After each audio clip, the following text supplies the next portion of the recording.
साथियों,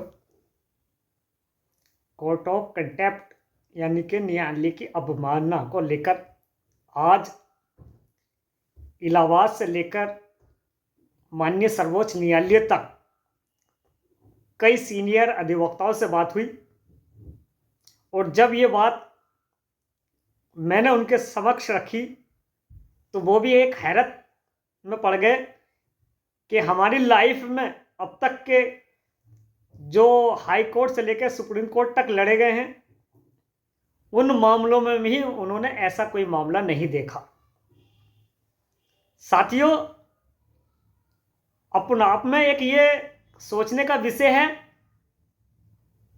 कि जब उस पोजीशन पर मुकदमा विचाराधीन है, पुनर्विचार याचिका पर डेट लगी है और ऐसी स्थिति में कोर्ट ऑफ कंटेम्प्ट दाखिल हो जाएगा, सारे सीनियर अधिवक्ता इस बात की हैरत में है कि ऐसा कौन सा वकील आ गया कि मुकदमा विचाराधीन है और उसका डिसीजन नहीं हुआ और court of contempt civil suit में दाखिल हो जाएगा। मुकदमे की वैधता 1 साल तक रहेगी, वो फिर उसके बाद एक्सपायर हो जाएगा। साथियों, ऐसी चीजों को सुनकर आज तमाम सीनियर अधिवक्ता हैरत में पड़ गए। साथियों, आप लोगों से पुनः गुजारिश कर रहा हूं, खासकर उन टीचरों से जिनकी सूची मैंने कल देखी थी, लगभग 35-40 टीचर्स के नाम थे। साथियों, आप लोग भ्रमित ना हो। इसका एक उदाहरण लखनऊ बेंच का हमारे सामने है। इसी पैरोकार ने 13 जनवरी का मैसेज फॉरवर्ड करा और कहा, साथियों, लखनऊ बेंच में डेट लगी है, आपको 10 से 11 लाख रुपए मिलने जा रहे हैं। 6 वर्ष का मानदेय मिलने का, बकाया मानदेय का मिलने जा रहा है। साथियों, आज 1 फरवरी आ गई। मैं पूछना चाहता हूं लखनऊ बेंच के साथियों से, मैं पूछना चाहता हूं उत्तर प्रदेश से उन टीचरों का जिनकी सूची कल आई मेरे पास, क्या लखनऊ बेंच में डेट लग गई? क्या फाइनल डिसीजन हो गया? क्या 10 से 11 लाख रुपए मिल गए? साथियों, आप लोगों को भ्रमित किया जा रहा है, गलत इंफॉर्मेशन दी जा रही है।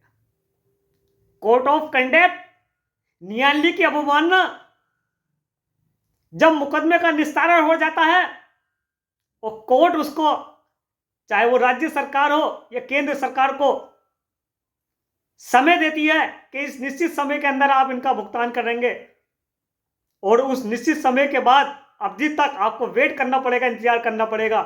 जब निश्चित अवधि निकल जाएगी तब वो कोर्ट ऑफ कंडेम्प्ट लागू होता है, तब अवमानना न्यायालय में दाखिल होती है। साथियों, ऐसी भ्रमित सूचनाओं से बचने का प्रयास करें। साथियों, ये सिर्फ पैसे को, डोनेशन को, अपने नए बिजनेस शुरू करने के लिए आपको भ्रमित करके पैसे को लूट मचाने की कोशिश की जा रही है।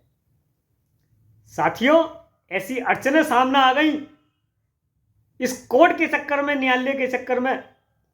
पूरी योजना का स्थायी संचालन जो होने के लिए मांग चल रही थी, नए प्रस्ताव को लेकर मांग चल रही थी, वो सारी की सारी धराशायी हो गई और उत्तर प्रदेश के मदरसा टीचर्स को एक निराशा हाथ लगी।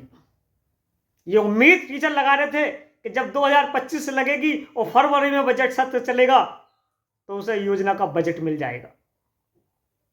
लेकिन साथियों, पूरे इस कोर्ट के माया जाल ने उत्तर प्रदेश के मदरसा टीचर्स को मायूसी दे दी। आप लोगों से दुआ की दरखास्त है साथियों, इस तरह की भ्रमित सूचनाओं से बचें और इंशाल्लाह दुआ कीजिए कि 24 फरवरी 2025 को जो आखिरी अंतिम डेट लगी है उस पर अंतिम फैसला आ जाए और यह फैसला उत्तर प्रदेश के सभी मदरसा टीचर्स के लिए लागू होगा, सर्वोपरि होगा।